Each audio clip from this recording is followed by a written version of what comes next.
All right, good morning, everybody.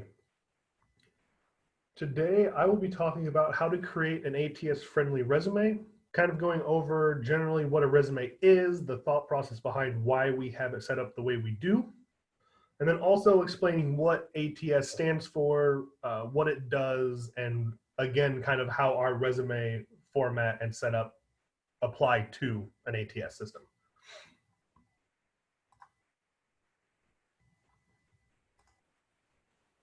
So first, what is a resume?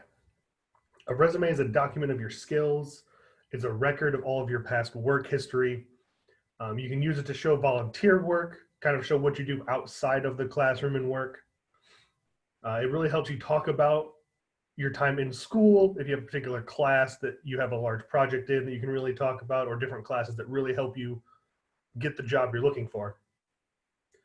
And really, it's the key to an interview. A resume is not a place for you to put everything you've ever done, or really gives you a good way to explain yourself. That's what an interview is for. So really a resume is your piece of paper and your key that gets you to the interview where you can express yourself, where you can really talk to the person who's going to hire you, and to really shine as who you are.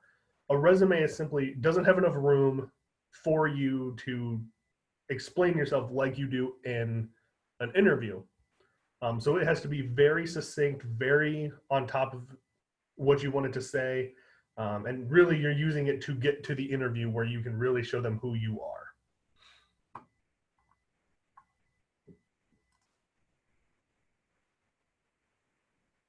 So we always tell students and everyone else that we help, which sometimes surprises them, that you have to have a different resume every time you apply for a job.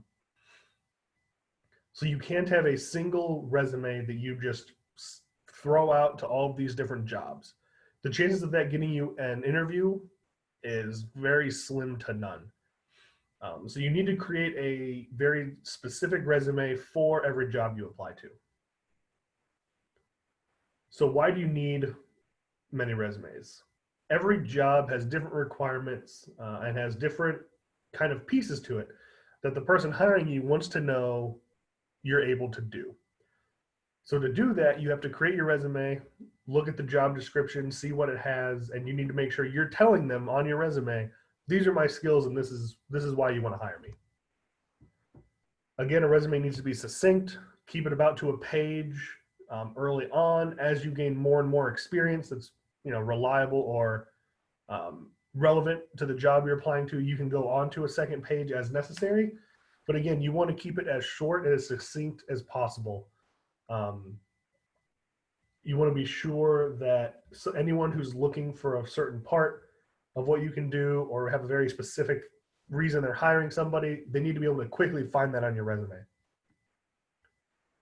A non-tailored resume, being kind of a general resume you send out, makes you blend in, not stand out. And the entire point, again, is to get you that interview and that job, which means that you need to stand out, not hide among your peers. And we've had plenty of employers who do hiring tell us that seeing a blank resume that's very general, they take that as kind of a sign of laziness, which again is not helping you put your best foot forward when it comes to finding that job that you're trying to get.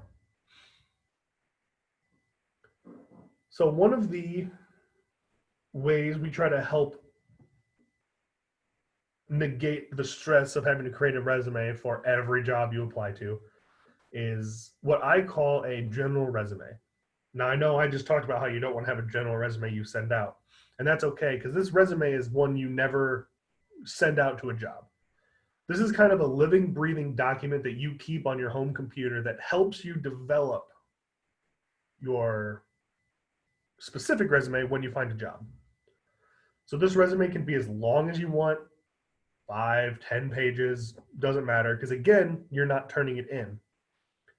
You create a resume and you format it out just as you would a full resume, and you put every experience you've ever had on it, no matter how minor, how major, they all go on there.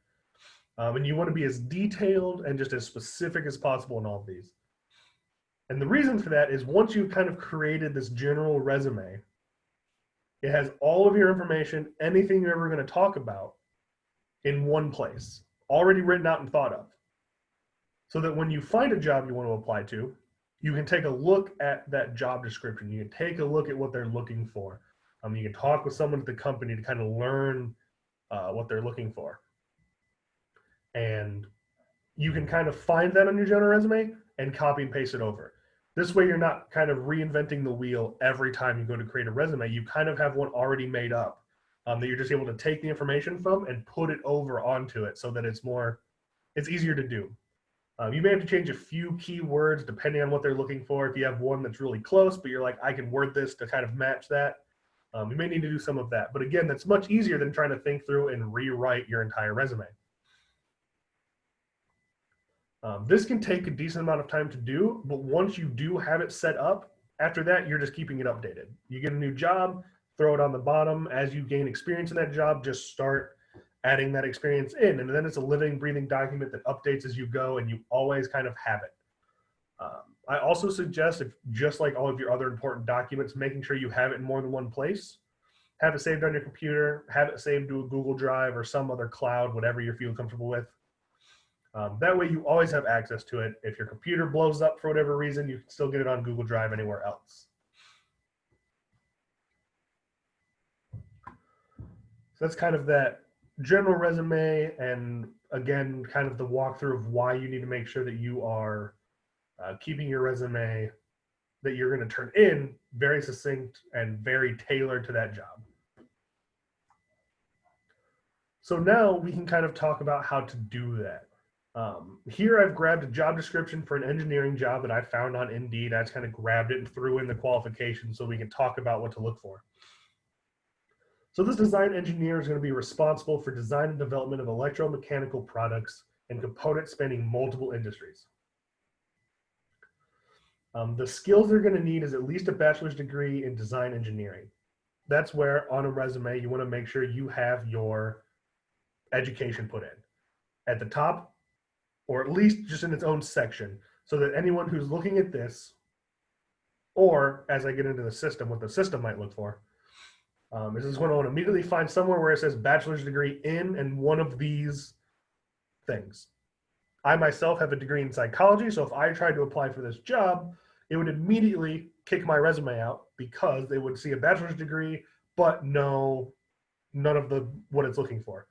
So that's another one. You want to make sure that you specifically have a bachelor's degree of and one of these, as long as you have it. If you have a mechanical engineering degree, you want to make sure you're putting bachelor's degree of mechanical engineering, so that's what it finds and sees. Knowledge of practical application of engineering, science, and technology. That includes applying principles, techniques, procedures, and equipment to the design and production of various goods and services. So somewhere under your experience, and again, telling the truth, you want to make sure this is actually experience you have.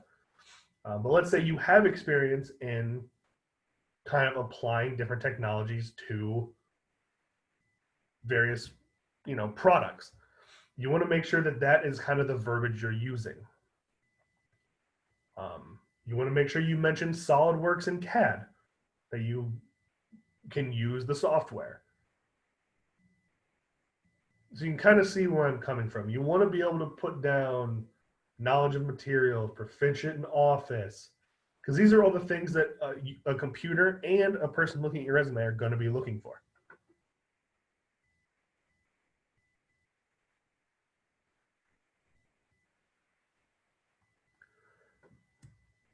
I can help you with that at the end of the presentation. We can set up an appointment if you want. Reverse engineering, strong. So you can kind of see how that all kind of looks and what you would do. The nice thing is, as you kind of practice this and get used to pulling information from here and rewording your resume and different things, you can really do it for any job you find. Once you have these principles kind of down, you understand them, it makes it really easy to do on your own, which is nice. That's always what we would want to try to kind of help you be able to do.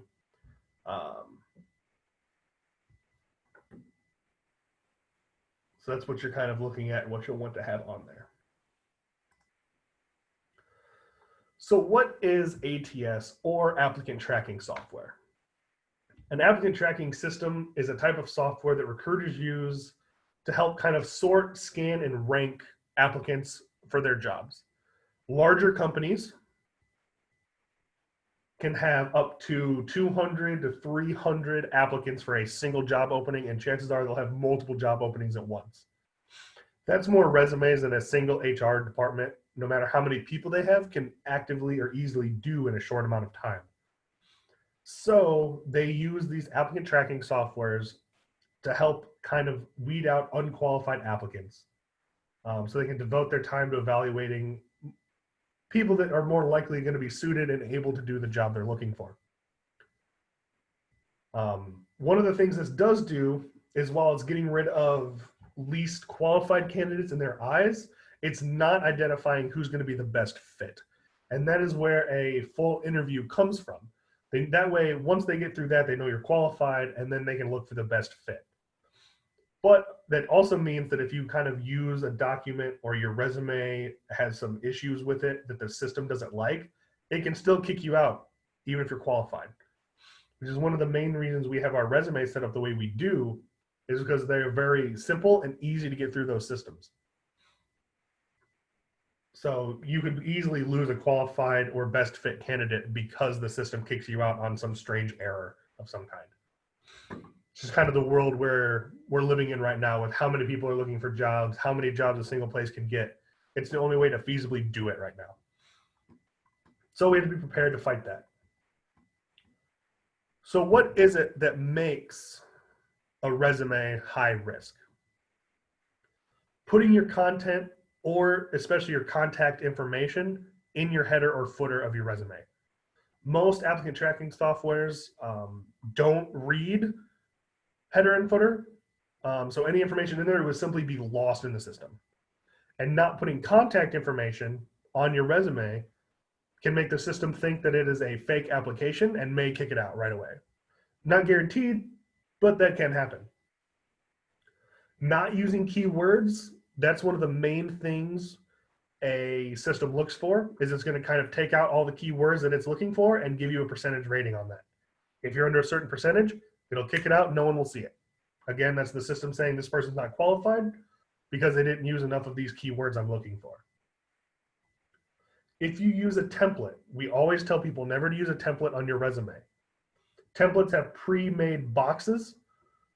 Everything's kind of been, pre-set up so it looks nice to the human eye, but a system can scramble it. It may read the boxes funny.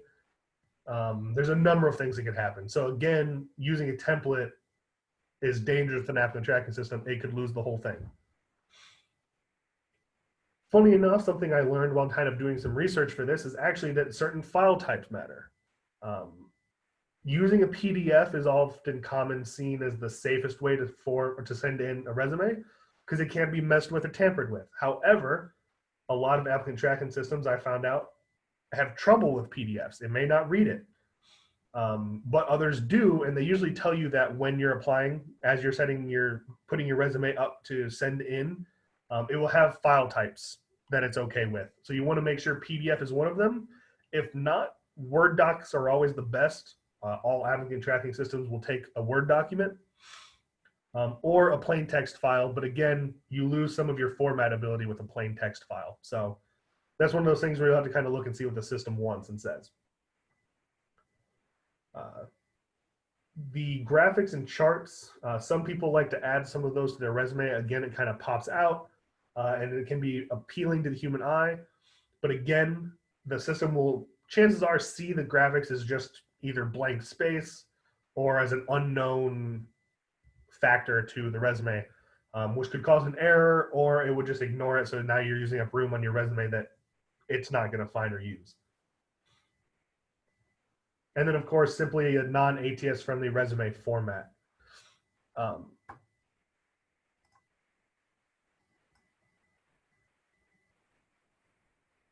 non-resume, what it means by a non-resume format is the resume we kind of present to everybody, and the resume we try to help people use is called a hybrid resume. It's kind of combining skills and qualifications which is very similar um, to a functional resume. A functional resume is where you really focus on your abilities. So you're just kind of throwing in a list of things you can do. And the ATS can struggle with that because it only gives certain time to a ability. So it doesn't have that, this is how long I worked there and this is the experience I have. While a work history resume is just your work history with nothing else. So we kind of suggest, and a lot of people who know ATS suggest using a hybrid system where you have your education, you have a list of skills, if you have the technical skills to put in a skill list, and your work history where we put kind of what you do at that job with the work history.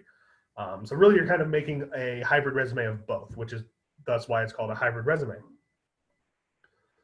This works best because this gives the system both places to look for the keywords under your work experience and your bullet points, and also can attach how much time you work somewhere. So when a job says you need 3 to 5 years of experience in this field, it's getting that from the amount of time you've worked at a certain job. If you have a workplace without the time, from what I've found through my research is most ATS systems will just throw 6 months. It'll attach that you did this for 6 months because there's no time on it. And again, if you don't reach that 3 to 5 year mark with just those 6 months add-on because you didn't put how long you worked there, it'll kick you out because you're not qualified in the system's eyes.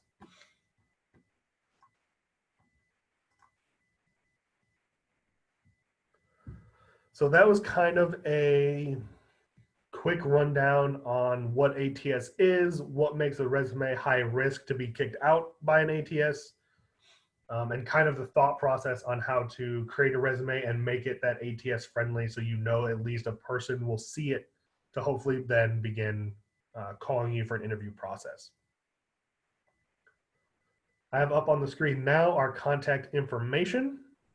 Feel free to contact us anytime. We can set up a virtual appointment to talk about different things. Yes, I'd be happy to go over the non-friendly again.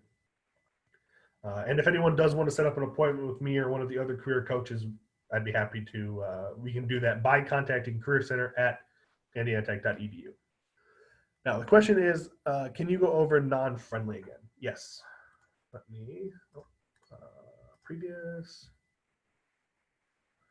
So I will pull up one of the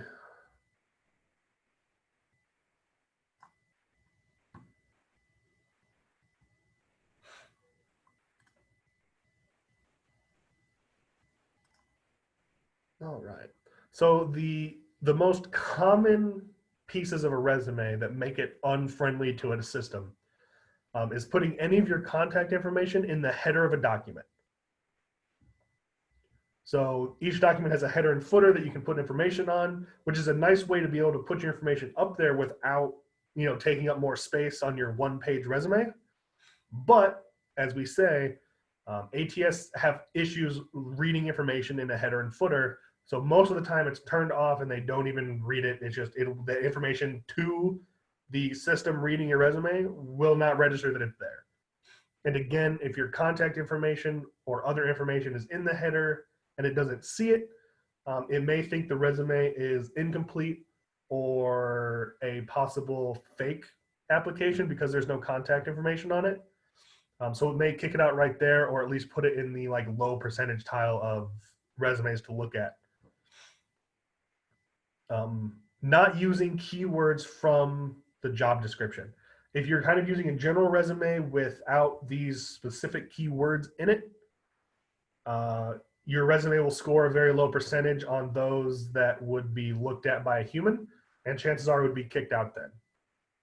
So again, this might be one of the reasons if you're ever sending out just the same resume to all these different places and you never hear back from them, that's probably why it never made it through the ATS. And so no human ever saw it, and thus you'll never get a call back. If you use templates, it can get scrambled. The system will read it funny or will pick up, the wrong things. So again, using a template that have pre-made boxes for you to help kind of format your resume right away, that can cause issues. Again, using an incorrect file type. So some ATS systems don't like PDF. And if you turn in a PDF system to those systems, they won't be able to read the document, so you won't get a call back or no one will ever see it. You're always safe with a Word doc or plain file text. And then finally, some resumes and some sites will suggest using graphics or charts. Again, if it's unreadable to the system or if the system doesn't like the charts, then you have a blank spot or it will read that as an error and might kick the resume out. So those are kind of the top things that are high risk / make it unfriendly to applicant tracking systems. Did that help answer your question, or do you have a specific question you're not sure about?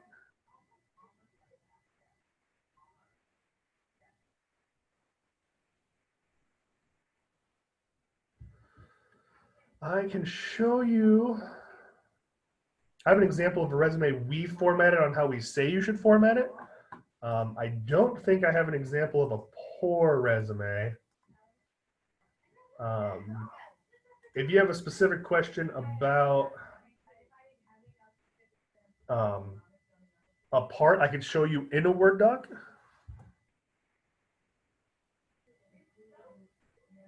Yes.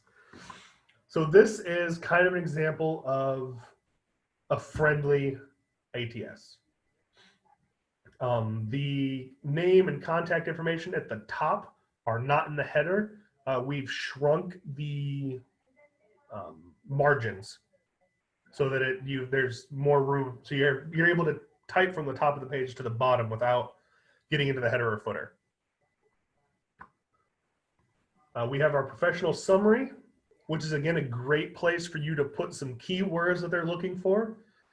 In the professional summary, you're going to talk about how you're qualified for the position, some of the things you've done to make you great at it. You could talk about AutoCAD if you've used the system before there, maybe a project you've done, and then you can end it with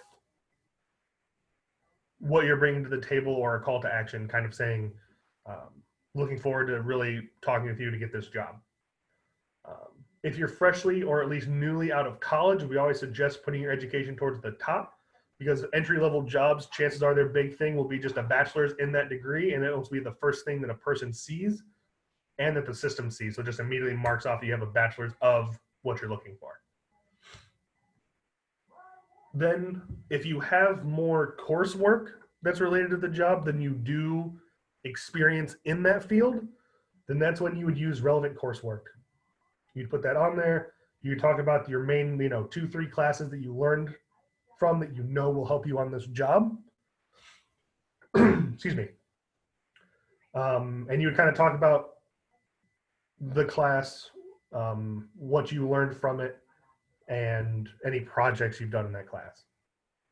Then you go into your work experience.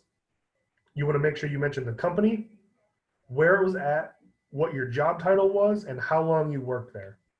So you can see under this example, Fort Wayne Metals Custom Assembly in Fort Wayne from January to April.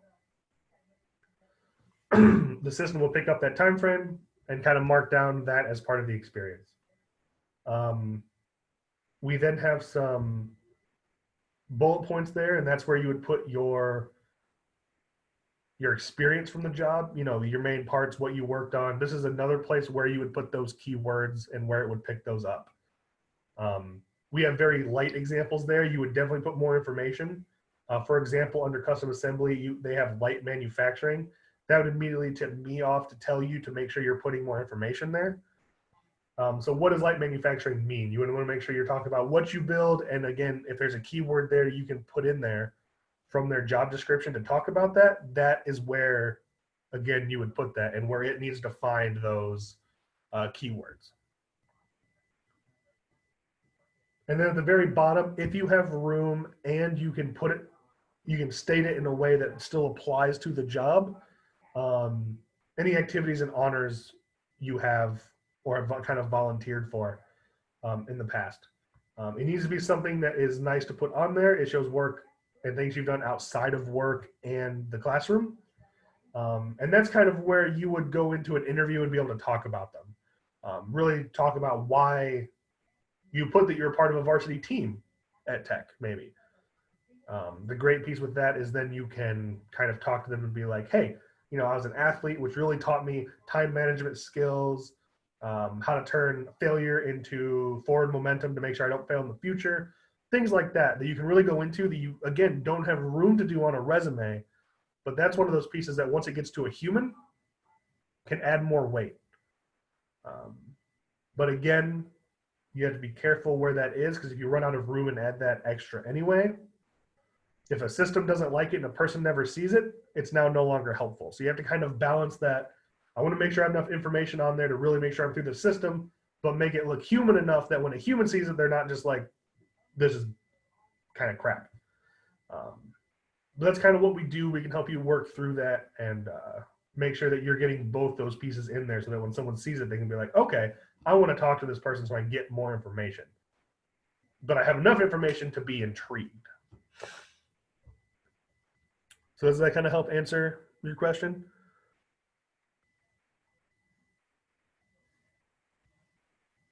Perfect. No problem. So yeah, this is a recorded session. So this will be up on our YouTube channel in the next day or two.